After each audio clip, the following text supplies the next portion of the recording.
माझ्या बाळा, आपल्याला आयुष्यात जर सफलता मिळवायची असेल ना, तर ती मिळवणे कुणासाठीही सोपे नसते. तुला हे माहीत असायला हवे की ज्या व्यक्ती आपल्या आयुष्यात नेहमी चांगले आणि उच्च उद्दिष्ट ठेवून प्रयत्न करतात, त्यांनाच सफलता मिळते. खऱ्या जीवनाचा अर्थ तोच आहे, जो विपरीत परिस्थितीमध्ये धाडस करतो आणि आपले उद्दिष्ट पूर्ण करतो. आणि हे करत असताना जो स्वतःवर पूर्ण विश्वास ठेवतो आणि स्वतःचा आत्मविश्वास थोडा सुद्धा ढळू देत नाही आणि जो नेहमी सकारात्मक विचार करून प्रयत्न करत राहतो, तोच लाखो लोकांना प्रेरणाही देऊ शकतो.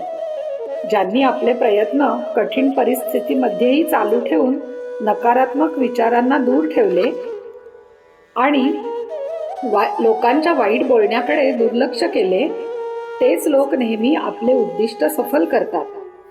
हीच गोष्ट समजावून सांगण्यासाठी मी तुला एक गोष्ट सांगणार आहे. गोष्टीचे नाव आहे प्रयत्नांती परमेश्वर. एक गाव होतं. त्या गावामध्ये एक सुंदर नदी होती. एकदा त्या गावात राहणाऱ्या लोकांनी एक स्पर्धा आयोजित केली होती. स्पर्धा अशी होती की त्या नदीमध्ये उतरून येणारे सर्व अडथळे पार करून त्या नदीच्या दुसऱ्या काठावर पोहून जायचे. खूप लोकांनी स्पर्धेत भाग घेतला आणि स्पर्धा पाहायला नदीकाठी खूप लोक जमा झाले. सगळे स्पर्धक पोहण्यासाठी नदीत उतरले. नदीच्या पाण्याचा प्रवाह फारच जोरात होता. स्पर्धा बघणाऱ्यांना कुठल्याच व्यक्तीला असे वाटत नव्हते की कोणीही ही नदी पार करू शकेल, कारण नदीच्या पाण्याचा प्रवाहच इतका जोरात होता. सगळेजण म्हणत होते, अरे हे फारच अवघड आहे. एवढ्या जोरदार पाण्याच्या प्रवाहात कुणाचाच टिकाव लागणार नाही. आणि त्याप्रमाणेच पाण्याच्या असलेल्या प्रवाहामुळे बरेचसे लोक काठावर परत येत होते, कारण बघायला आलेले लोकही त्यांना निरुत्साही करत होते.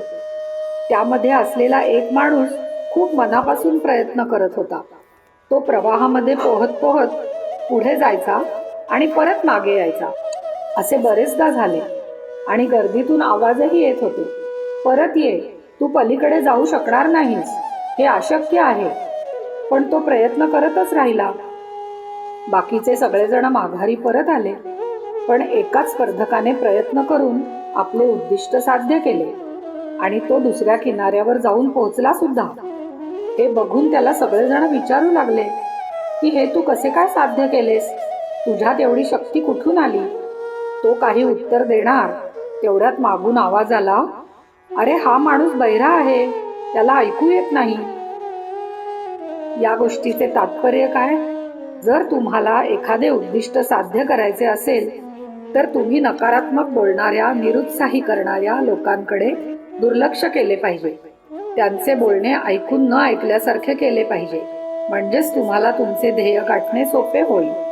आजूबाजूच्या नकारात्मक वातावरणाचा स्वतःच्या प्रयत्नांवर कुठलाही परिणाम होऊ दिला नाही तरच आपण आपले ध्येय गाठतो. म्हणजेच आपल्याला प्रयत्नांती परमेश्वर प्राप्त होतो.